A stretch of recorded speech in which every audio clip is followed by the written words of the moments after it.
Assalamualaikum warahmatullahi wabarakatuh. Waalaikumsalam warahmatullahi wabarakatuh.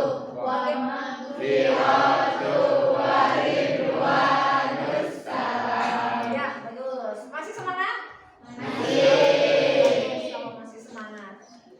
Bagaimana sehat kalian kabarnya? Alhamdulillah. Syukur sehat. Hari ini ada yang tidak hadir? Alhamdulillah. Berarti kalian siap untuk belajar? Siap. Oke, pada pertemuan sebelumnya kita sudah membahas materi yang judulnya tentang induksi elektromagnetik. Masih ingat? Oke. Nah, siapa orang yang pertama kali melakukan percobaan tentang induksi elektromagnetik? Ada yang masih ingat? Coba acungkan tangan. Ya, silakan Dita. Siapa? Michael Faraday. Oke, betul. Yang bernama Michael Faraday. Nah, masih ingatkah apa yang dilakukan oleh Faraday? Apa hasil percobaan dari Faraday itu? Ya, lihat silakan. Hasilnya teh kan melakukan percobaan ada sebuah solenoid Ya, ya. betul. Kalau semisal dimasukin ke dalam Apanya?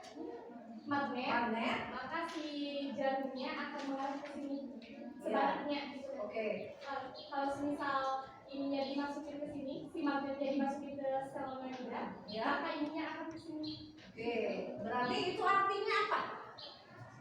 Bahwa Jika magnet ke arah kanan, maka galvanometer akan bergerak ke arah kiri. ya. Begitupun sebaliknya. Iya, jadi artinya yang dilakukan oleh Faraday bahwa perubahan dari flux magnet itu bisa menimbulkan adanya apa? Iya, arus. Arus dalam suatu rangkaian atau dalam suatu kumparan bisa menimbulkan adanya GGL induksi. Nah, sehingga dari percobaan tersebut muncullah hukum Faraday. Ya kan? Muncullah hukum Faraday. Ada yang masih ingat nggak apa bunyi dari hukum Faraday? Silakan acungkan tangannya. Bunyi hukum Faraday apa? Ya, lihat. Silakan. Hukum Faraday menyatakan bahwa GGL induksi yang timbul antara ujung-ujung suatu penghantar berbanding lurus dengan laju perubahan flux magnetik yang dilingkupi oleh flux penghantar tersebut. Oke, betul ya. Jadi yang dikatakan oleh Faraday, GGL induksi itu, ya, GGL induksi itu sebanding dengan laju perubahan flux magnet. Ya? Nah, agar GGL induksi ini menjadi suatu persamaan matematik, maka diperlukanlah konstanta. Makanya E sama dengan min N dikali delta flux per delta T. Ini sampai sini kan kemarin? Ya. Nah, kemudian bagaimana jika GGL induksi ini berlangsung dalam selang waktu yang sangat singkat atau selang waktunya mendekati sehingga di sini akan terjadi adanya GGL sesaat. Betul, GGL sesaat. Di mana nilai GGL sesaatnya menjadi min N dikali D plus per DT. Inilah yang disebut dengan GGL sesaat. Nah, Ibu mau menanyakan lagi sama kalian. GGL sesaat berarti di sini dipengaruhi oleh besarnya flux magnet, bukan? Iya. Oke. Nah, di mana nilai flux magnetnya itu sendiri adalah apa? Ya, B dikali cos theta. Bukan? B dikali A dikali cos theta. Artinya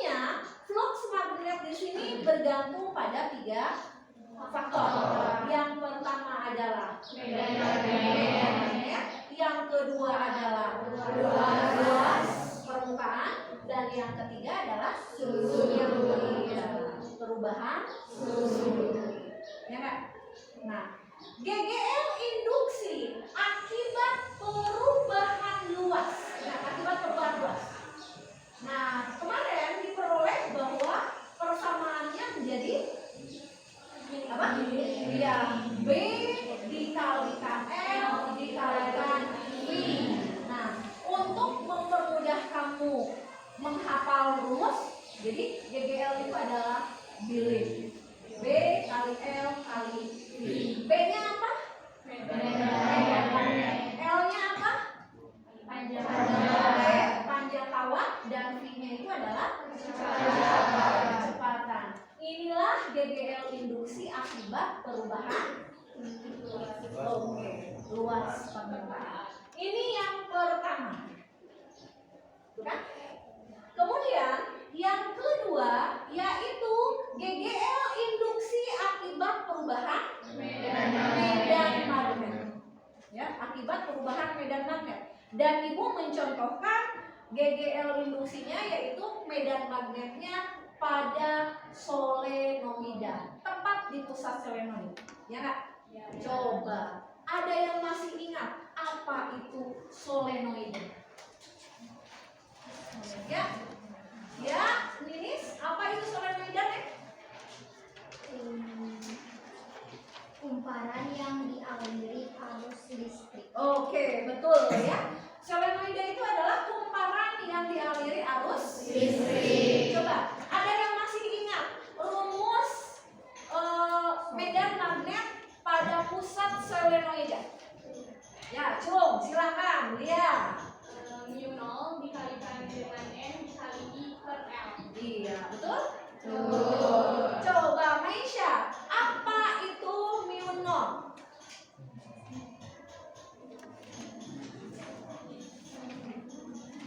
Ya, ada yang tahu? Ya, mu 0 itu adalah permeabilitas vakum. Nah, Patra, di sana ada N. N di sana apa, Patra? Oke, banyaknya lilitan, jelas. Ya, Haidar, di sana ada I, gitu kan? Apa itu I? I itu adalah bagus? Iya, betul. Kuat arus listrik. Dan L-nya itu sendiri adalah ya. Sehingga diperoleh GGL induksi akibat perubahan medan magnet diperoleh persamaan L dikali DI per D. Ini yang sesaatnya, betul? Nah, bagaimana jika nilai GGL induksinya berarti L dikali delta I per delta T. Ya, kalian masih ingat L di sini inilah yang disebut indukstansi diri. Ya, L di sini adalah yang disebut dengan indukstansi diri. Satuannya ada yang ingat apa? Oke, Henry. Betul. Henry di sini nama orang ya, orang yang menemukannya. Oke, nah ini yang kedua. Ya, ini yang kedua. Dan yang ketiga yaitu GGL induksi akibat perubahan sudut. GGL induksi akibat perubahan sudut ini diperoleh persamaan besarnya adalah N dikali B dikali A dikali ya omega dikali sin omega T. Ya. Dan kamu harus ingat di mana N itu apa? Banyaknya lilitan, B-nya adalah A-nya adalah luas permukaan, omega di sini apa nih? Kecepatan sudut. Oke. Nah, nilai kamu perhatikan N, B, A, omega. Siapakah dia? Oke, bagus Dita. Di sini adalah GGL maksimum. sama dengan E maksimum sin omega T. Yang perlu kamu ingat. Ya, paham? Nah, pada kesempatan kali ini, kita akan mempelajari tujuan kita ya. Tujuan kita yang pertama yaitu akan mempelajari penerapan induksi magnetik dalam kehidupan sehari-hari. Ya, penerapan induksi magnetik dalam kehidupan sehari-hari. Tapi sebelum dilanjutkan, coba, ibu ingin tahu, kamu pernah melihat ini tidak?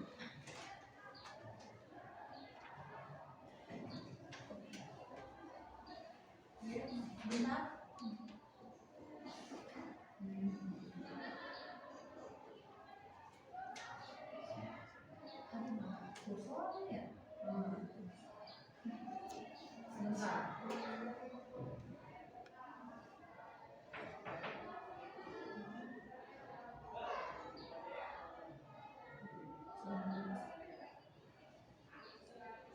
Nah, kalian pernah melihat ini? Pernah melihat itu? Cik, ibu ingin tahu apa itu? Transformator. Di mana kamu melihat itu? Oke, di tiang listrik. Ya, di tiang listrik. Kamu pernah mengamati ini apa? Pernah? Tapi pernah melihat? Kamu pernah melihat begini? Pernah melihat ini? Pernah melihat itu? Belum pernah. Kalau yang itu, gambar sebelahnya? Pernah kamu lihat juga. Coba tolong lihat lagi. Yang ini. Ya. Pernah melihat gambar yang pertama? Apakah itu? No? Tower. Channel itu adalah tower. Coba kalau gambar yang kedua yang selanjutnya pernah kamu lihat? Tidak. Kamu belum pernah berkunjung ke gardu listrik? Kasihan. Ya. Yang paling bawah gambar yang keempat? Pernah kamu lihat? Belum. Yang jelas sebelumnya kamu pernah melihat ini kan? Itu adanya di kamu pernah nggak bertanya-tanya apa yang digantungkan di tiang listrik itu? Sudah terjawab pertanyaannya? Nah, yang kamu lihat di sini itu adalah transporter. Itu adalah jenis-jenis dari trafo. Pernah mendengar kata trafo? Pernah. Itu jenis-jenis trafo. Itu adalah jenis-jenis dari trafo, atau biasa kita kenal bahasa fisikanya mah transformator. Nah, sebelum dilanjut, transformator ini merupakan penerapan materi induksi elektromagnetik ya, akibat perubahan medan magnet. Ya, akibat perubahan medan magnet. Paham? Nah, di mana ada yang tahu tidak fungsi dari trafo apa? Ya, silakan yang tahu. Ya, Neng, awal Digunakan untuk mengubah tegangan arus bolak-balik dalam suatu rangkaian. Oke, bagus. Ya, baru mau belajar tapi sudah tahu. Nawal emang anaknya rajin. Kalian semua itu hebat, rajin. Ya. Oke, salah satu fungsi trafo itu adalah untuk mengubah tegangan arus bolak-balik menjadi tegangan serata, atau untuk mengubah tegangan AC menjadi DC. Ya. Oke, itu fungsi yang pertama. Ada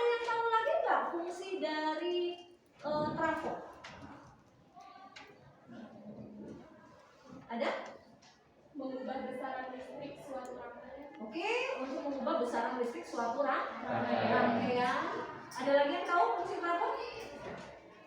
Oke, Ibu kasih tahu fungsi dari trafo selain berfungsi untuk mengubah tegangan AC menjadi DC, fungsi trafo yaitu untuk menaikkan tegangan atau untuk menurunkan tegangan.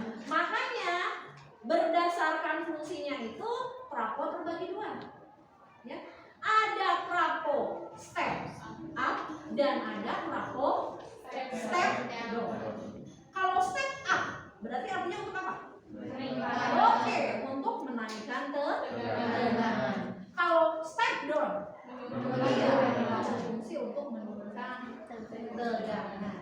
Oke, bisa kalian lihat di sini? Sebentar. Nah, itu trafo. Ya, itu adalah alat yang digunakan untuk mengubah tegangan AC menjadi tegangan DC. Tadi yang sudah kita pelajari, ya. Nah, persamaannya, perhatikan. Ibu mau menjelaskan.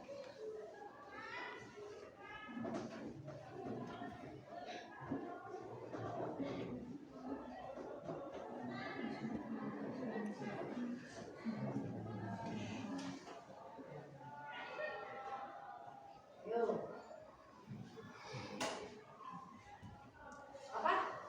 Trafo. Atau biasa kita kenal dengan sebutan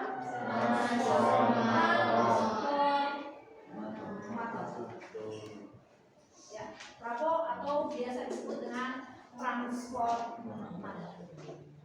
Nah, bagian-bagian trafo ada bagian perlu kamu ingat. Bagian trafo. Bagian-bagian trafo yang terpenting yang pertama itu adalah adanya lilitan primer. Kemudian yang kedua ada inti besi. Dan yang ketiga ada lilitan apa? Nah, lilitan spunden. Nah, kalau dilihat di gambar di tayangan slide, sebentar, supaya ibu bisa menjelaskan mana yang lilitan primer dan mana lilitan sekunder. Oke, perhatikan. Itu gambarnya seperti itu. Ini yang disebut gambar di sana ada lilitan primer.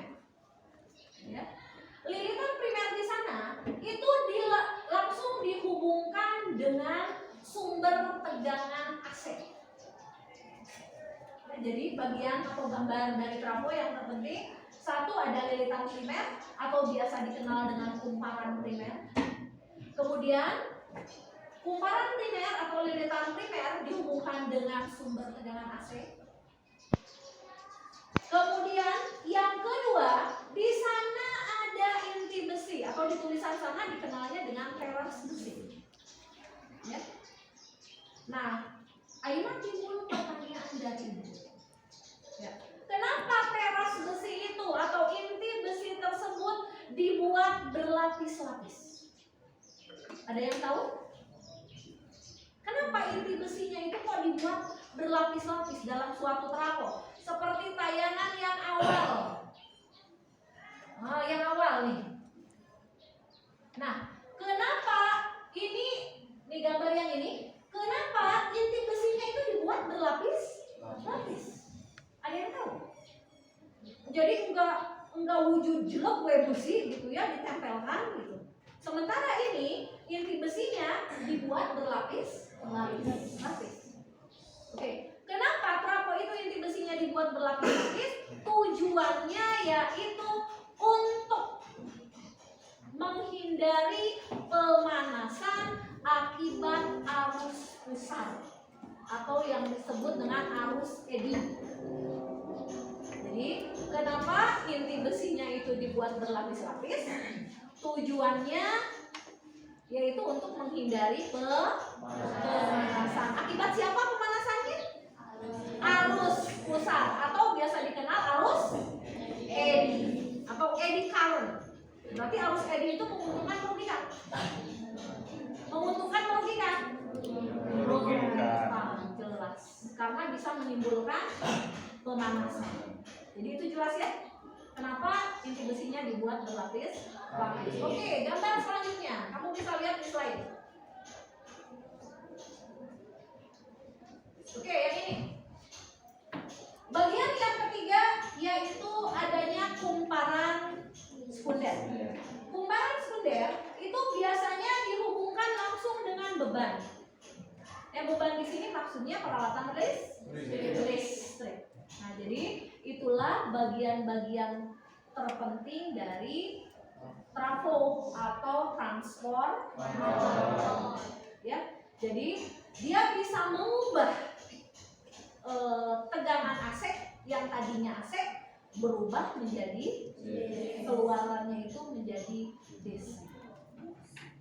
Paham? Nah, berdasarkan efisiensinya atau kegunaannya, trafo juga terbagi dua. Ya.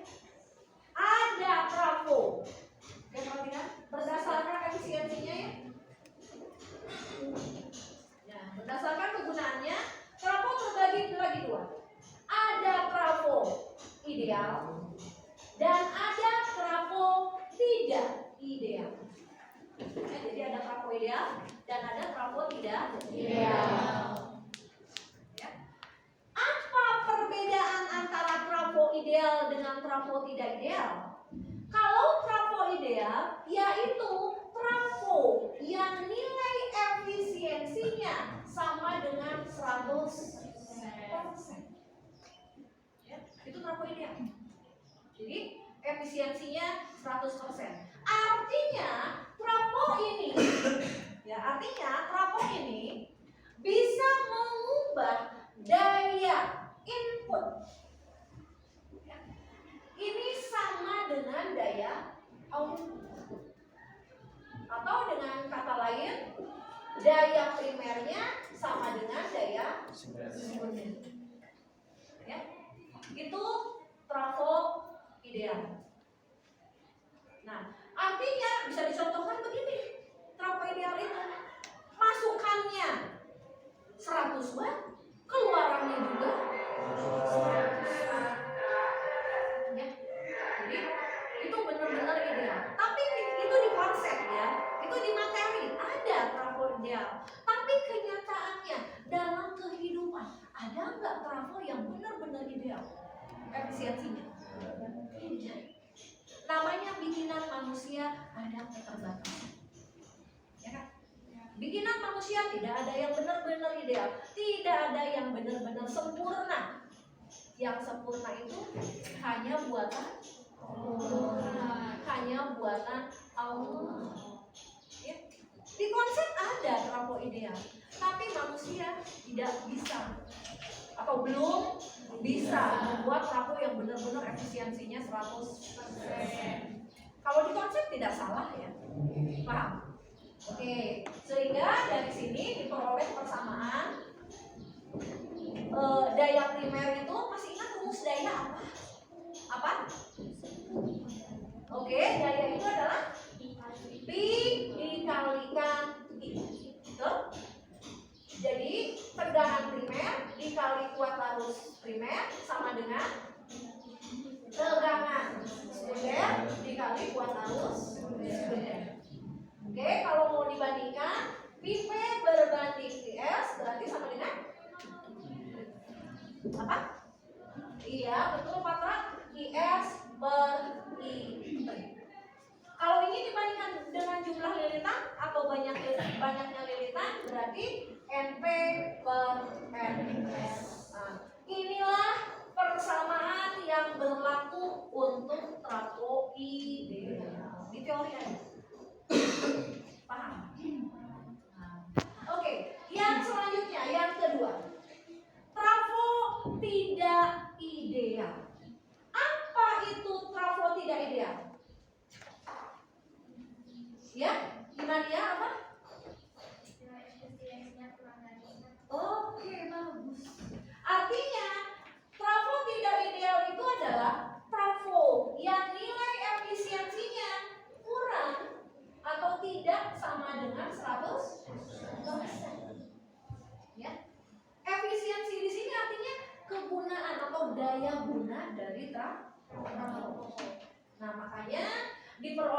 persamaan bahwa daya guna atau efisiensi dari trafo dirumuskan P output ya, per V input dikali 100%.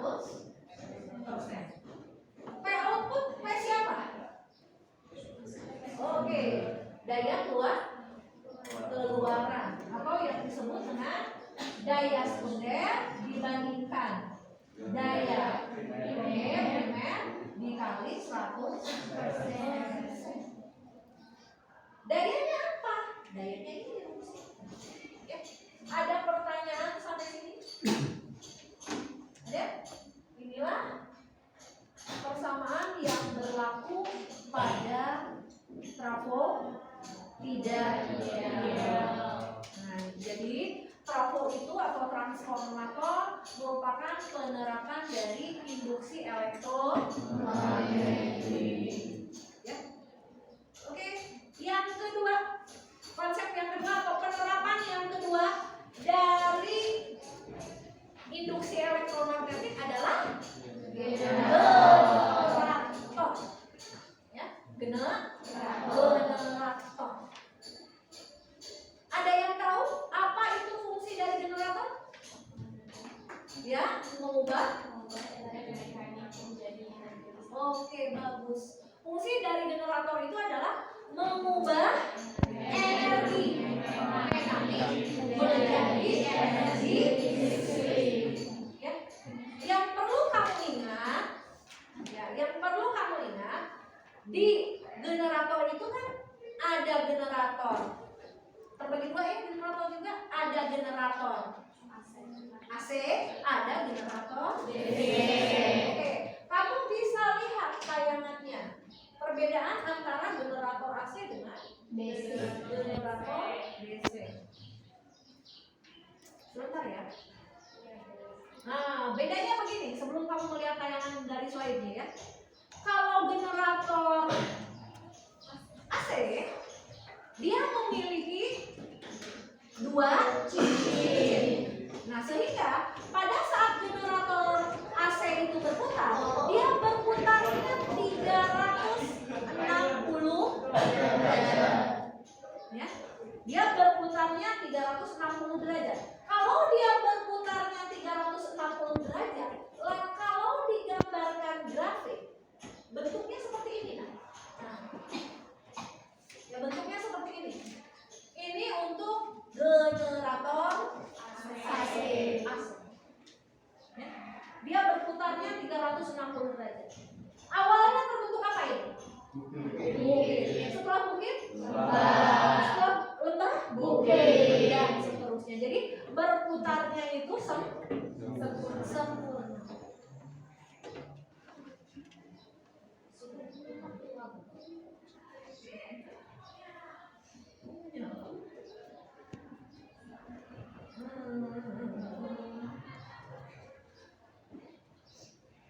Oke, untuk generator DC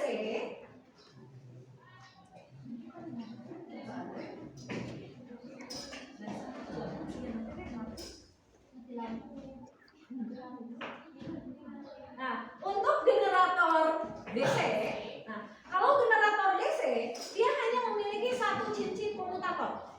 Ya, dia hanya memiliki satu cincin komutator. Sehingga pada saat generator DC itu berputar, dia berputarnya cuma 180 derajat. Ini grafiknya ya. Ini untuk generator DC. DC. Jadi dia berputarnya begini. Nah, seperti itu. Ya, karena dia hanya berputarnya 180 derajat. Itulah perbedaan antara generator AC dan generator DC. Generator AC DC ini merupakan penerapan induksi elektromagnetik akibat perubahan suhu. Akibat perubahan suhu. Itu untuk generator. Atau dalam kehidupan sehari-hari sih, Bu? Tahu dinamo? Tahu? Dinamo biasanya ada di apa? Oke, di mesin cuci. Ya. Di apa lagi? Di kulkas. Ya. Berarti di mesin cuci, nah salah satunya kan dinamo. Contohnya, contoh generator itu dinamonya. Jadi generator kayak dinamo-dinamonya dalam yang kita kenal. Nah, namanya. Tuh ya. Contohnya di mesin cuci. Pada saat mesin cuci itu berputar, dia berputarnya berapa derajat? Iya, 360 derajat. Ya, pada saat mesin cuci berputar, dia berputarnya 360 derajat. Ya jelas, generator yang digunakan adalah generator AC. Paham? Oke. Tahu genset? Tahu genset? Ya. Genset itu merupakan prinsip dari generator. So, kalau genset itu fungsinya buat apa? Untuk untuk listrik, untuk menyimpan energi listrik, cadangan listrik. Pada saat kapan genset itu digunakan? Ya, pada saat mati lampu. Apakah cuma pada saat mati lampu saja genset digunakan? Pada saat kapan? Pada saat hajatan. Kenapa pada saat hajatan orang menggunakan genset? Iya, betul sekali. Karena memerlukan energi yang lebih besar. Makanya harus ada bantuan dari suplai energi, yaitu di genset. Paham? Nah, jadi itulah materi yang sudah kita pelajari, yaitu materi tentang penerapan induksi elektromagnetik. Ya. Yang sudah kita pelajari di penerapan induksi elektromagnetik, yaitu pada apa? Trafo, yang kedua pada ya. Sebelum pelajaran ini selesai, ada kuis yang harus kamu kerjakan, yang harus kalian kerjakan. Insya Allah kalian harus bisa untuk menjawabnya ya. Ibu bagikan dulu ya kuisnya, silakan. Silakan bagikan ke belakang nih.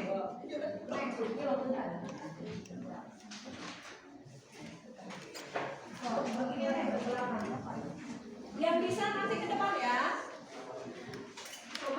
Coba 5 menit bisa lah. Mudah sekali. Ada yang belum bagi? Ada yang belum bagi? Akdan ke depan, cek. Ke sini Akdan. Oh belum, Resa belum. Haidar sudah? Sini yang belum kebagi nih. Satu lagi boleh. Ya. Pipi berapa lagi? 1. Ada lagi yang belum kebagi? Sudah semua? Oke, silakan diisi dulu ya. Yang bisa ini sebagai nilai kalian ya, nilai tambahan kalian. Oke, silakan di sini ada 7 soal. Kamu bisa coba dari soal number 1. Boleh.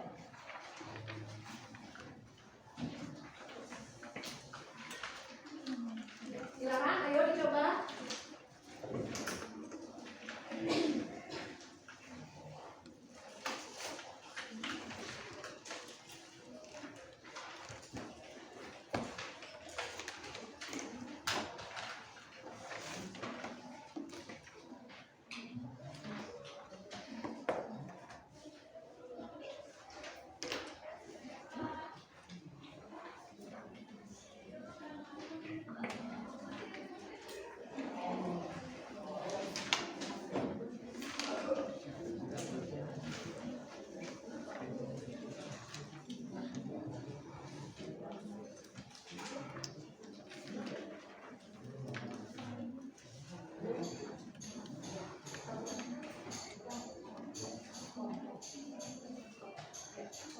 Ada yang bisa soal nomor 1? Ya, silakan bisa. Oke, temennya ada yang bisa? Dicoba trik.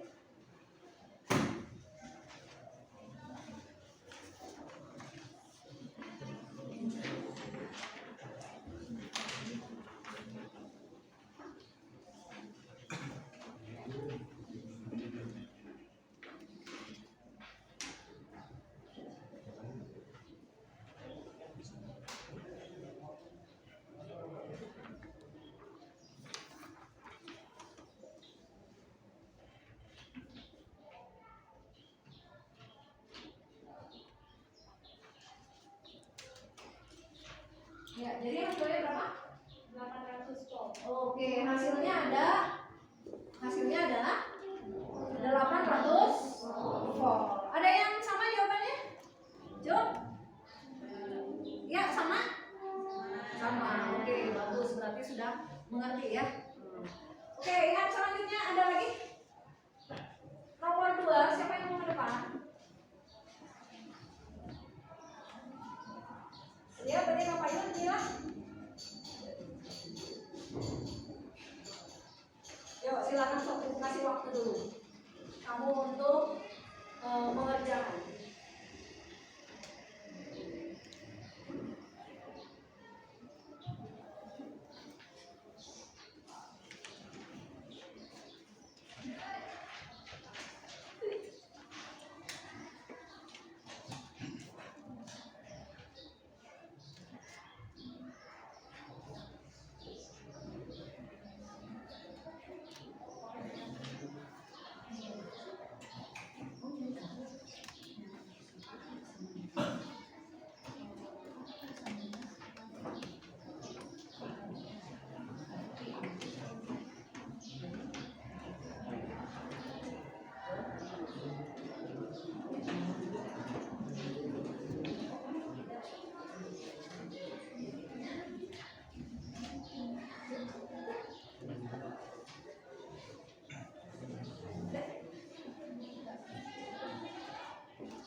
Boleh, silakan. Patra mau ke depan? Oh, boleh, silakan nomor 3.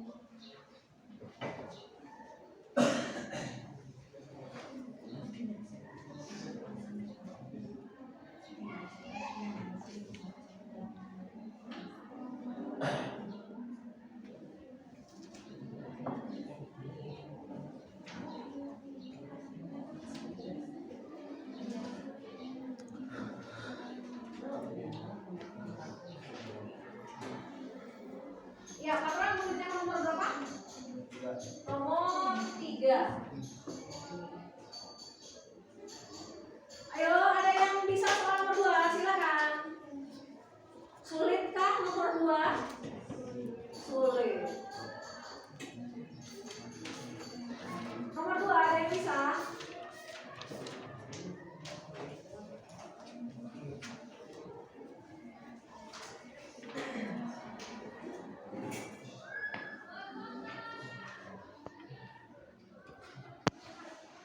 Oke, untuk soal nomor 3, sebuah kawat melingkar diletakkan dalam suatu flux magnet yang berubah terhadap waktu. Flux tersebut dinyatakan persamaannya betul. Fluxnya adalah 2T dikurangi 4 kemudian dikuadratkan. Nah, Patra mengkuadratkan dulu. Jadi sehingga diperoleh 4T kuadrat dikurangi 16T ditambah 14. Yang ingin ditanyakan itu adalah GGL pada saat P-nya 4 sekon. Berarti kita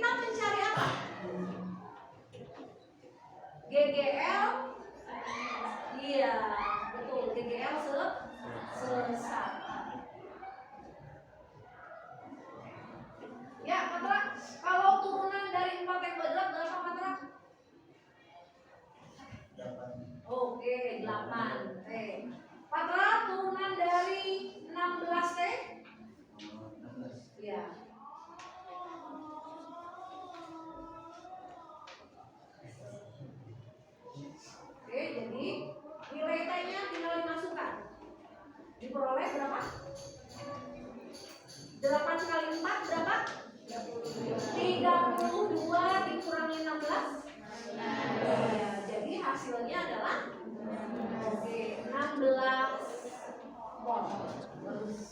Ya. Ya, jadi hasilnya 16 volt. Oke, soal terakhir. Soal nomor 2. Ya, mau coba. Oke, Syah.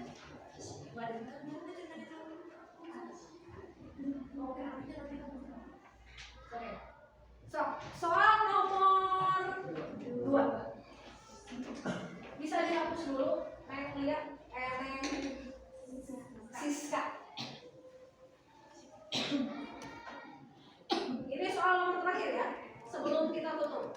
Nanti PR-nya berarti mulai dari soal number 4, kemudian 5, 6, 7, dan sampai 10. Ya. Harus dikerjakan PR-nya ya.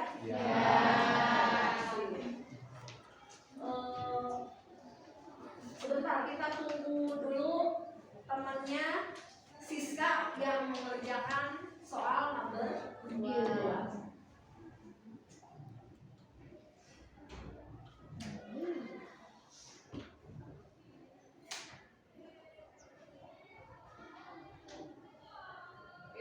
R-nya 0,4, jadi hasilnya oke, hasilnya adalah 1,2 ampere. 1,2 ampere. Sekarang kamu bisa perhatikan gambarnya. Penghantar bergerak ke arah mana? Ke arah kanan. Kalau penghantar bergerak ke arah kanan, gaya Lorentz-nya arahnya kemana? Kiri. Coba acungkan tangan kanannya. Mana tangan kanannya? Oke. Gaya Lorentz-nya kemana? Gaya Lorentz-nya ke kiri. Berarti telapak tangan kamu menghadap ke mana? Ke kiri. Betul. Telapak tangannya menghadap ke kiri. Ya. Kemudian medannya masuk apa keluar? Masuk. Jadi gaya Lorentz-nya arahnya ke kiri, medannya masuk. Nah sekarang lihat jempol kamu menghadap ke mana? Itu artinya arusnya berarah dari mana ke mana? Iya, dari T menuju ke S. Itulah jawabannya. Ada jawabannya? Ada. Jadi hasilnya 1,2 ampere, arahnya dari T menuju ke S. Oke, ada pertanyaan sebelum kita akhiri? Pas? Oke, jadi kesimpulannya materi yang sudah kita pelajari yaitu penerapan induksi elektromagnetik. Yang pertama pada apa? Prabon, yang kedua pada generator. Ya. Ada yang ingat apa fungsi prabon teh? Ya, untuk oke betul, Patra, untuk menaikkan atau menurunkan tegangan. Kalau penerapan generator dalam kehidupan pada apa? Mengubah energi. Oke, penerapannya pada non? Ya, pada genset atau pada dinamo. Oke, cukup sekian. Minggu depan kita lanjutkan materinya yaitu materi rangkaian arus bolak-balik. Sekian, terima kasih. Semoga kalian semua sehat selalu. Bila taufiq wal hidayah. Wassalamualaikum warahmatullahi wabarakatuh.